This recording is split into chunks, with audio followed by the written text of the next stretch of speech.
Hello, my lovely anatomists and physiologists. Michele Glass here, and welcome to first video in our Chapter 13 video series. The topic for Chapter 13 is the nervous system, and we begin here by looking back at the central nervous system, which remember we can abbreviate as the CNS.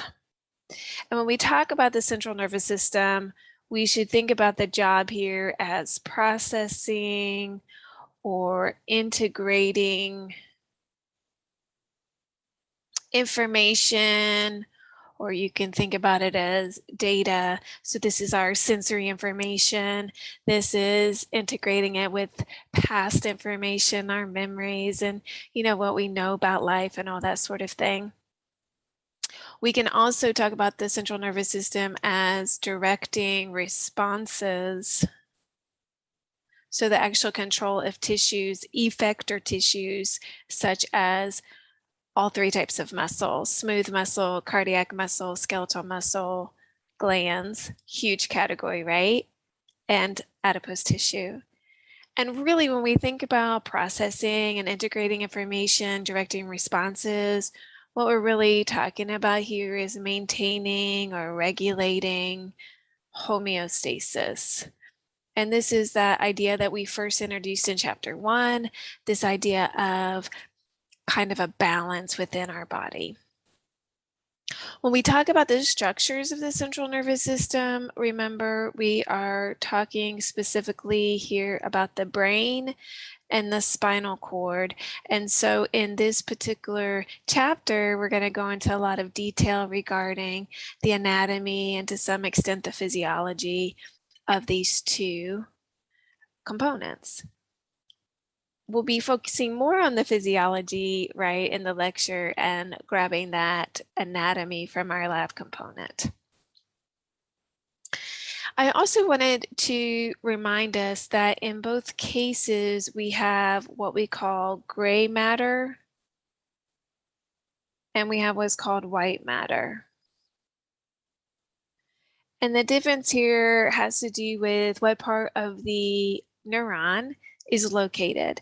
And so gray matter, if we draw our multipolar motor neuron, we have a circle for our cell body. We can draw those tree branch-like dendrites coming off. The soma is what's making up the gray matter, whereas the axon, the myelinated axon, I'm drawing it here to sort of have branching points. The myelinated axon is what's making up the white matter. And so here, what I always like to emphasize is gray matter is essentially a processing or an integration center. Whereas the white matter, you should think of this more as a transmission, a traveling, a propagation of that signal, right? And we have a special name for the gray matter in the central nervous system. We're going to talk about it as nuclei. And so the significance of this term nuclei, is that we're talking about white matter, we're talking about gray matter, we're talking about processing center, right? And so we will process the same type of information at the same part of the brain or the spinal cord, and that's the nuclei. This is kind of like the magic, if you are okay with me to use that word. And if you're not, I'm going to use that word anyway. Kind of the magic of the central nervous system is the simplicity of it's just this pattern of how information comes in and is processed. The same kind of information comes in and is processed at the same sort of place.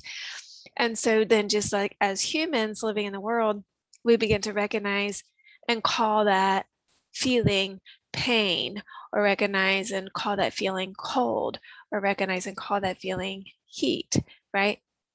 Because the pain is traveling the same kind of neural networking patterns and is being processed at the same place every time. In terms of the white matter, we've talked about this is like transmission. This is including your axons, and the word that we're going to talk about here is tract. So tract is the word for bundle of axons in the central nervous system. So any kind of track is talking about this movement of information. We're going to start first by going into the anatomy of and physiology of the brain, and then move into the spinal cord. And I've decided to use images coming from lab materials. So I'm going to be using photographs of models from our laboratory. And I've included in video description a link to a file that you could use if you wanted for note taking. So it's going to have those images available if you'd like to grab those, or of course you can always draw your own pictures, or you can just take your notes without pictures. All right, stay tuned. As always, take care of yourselves and each other.